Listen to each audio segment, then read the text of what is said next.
Hi friends, it is the 19th of the month, and so we are going to delve into Proverbs, the 19th chapter and the 13th verse. But before we do that, as always, we want to encourage you to subscribe, like, and to share this link with a friend. We appreciate that so much. Now, let's get started. Now, this talks about a foolish son and how the son brings calamity or just even sometimes disaster, not only in his father's house, but also in his own household.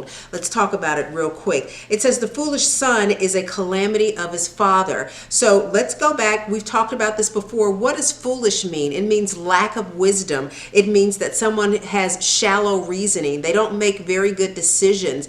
They don't make good long-term decisions. They don't look at the long-term effects of their decisions. They just do things haphazardly. And so this says that it brings calamity on the father. So, or the calamity of the father. And what does calamity mean? It means that it causes damage, it causes distress, and it can even cause some disasters. So the foolish son, the things that he does doesn't just affect him, it also affects his father, who is also connected to him. And in the verse, it goes on to say that the contentions of a wife are on a and it says that the contentions of a wife are a continual dropping. Well, I looked at this two ways. It could be the wife of the father, the son's mother, where she could be in a place where she's in disharmony and even in strife with the son because of the way he's acting. But it could also mean the son's wife, and because it says it's a continual dropping, which means that he's making bad decisions. He's using a lack of wisdom, that he's having shallow reasoning when it comes to things. And so the wife is in strife with him, because what he does affects their household.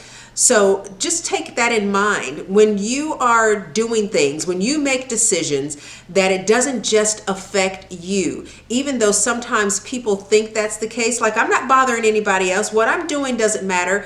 But if you end up in a hole, if you end up in jail, if you end up hurting somebody, your family, they're going to have to come up with money. They're going to have to come up with paying the insurance payments. They're going to have to come up with bail money. Everything that you do is a domino effect, and it affects other people. So listen, this is the pearl of wisdom that I have for you. Look at your situation and take a real good look at it, and pay attention to how things happen when you do things, and how things happen when other people within your household, when they do things, and that domino effect that happens.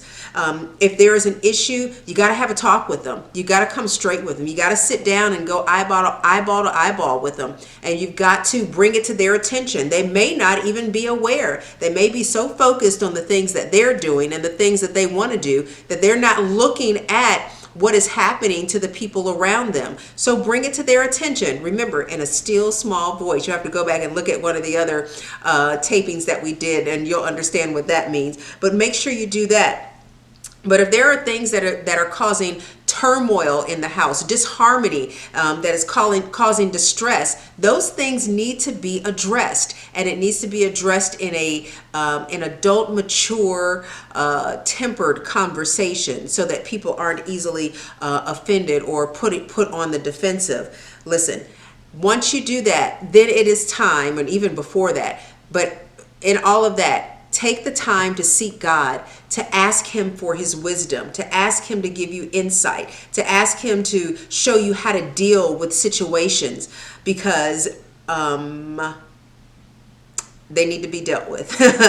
I'm just going to say they just need to be dealt with. So just know that the actions that you put out and you put forth in the earth, you reap what you sow. You put it out there, it's going to come back to you. It's going to affect your household. And know that people around you, the people that you're intimately involved with, the people that you lived with, the things that they do, it's a domino effect. It comes back almost like the waves of an ocean. You push it out there, and it definitely comes back to impact where you live and the people that you love. So keep that in mind, and if you need to have conversations, have those conversations. And remember, there's always a way to say everything, so you can have hard conversations and still come out with a conclusion, even if you both agree to disagree, but at least you know where you stand. Listen, we appreciate you joining us as always. Thank you so much. Be sure to like, share, and subscribe. And we look forward to seeing you next time.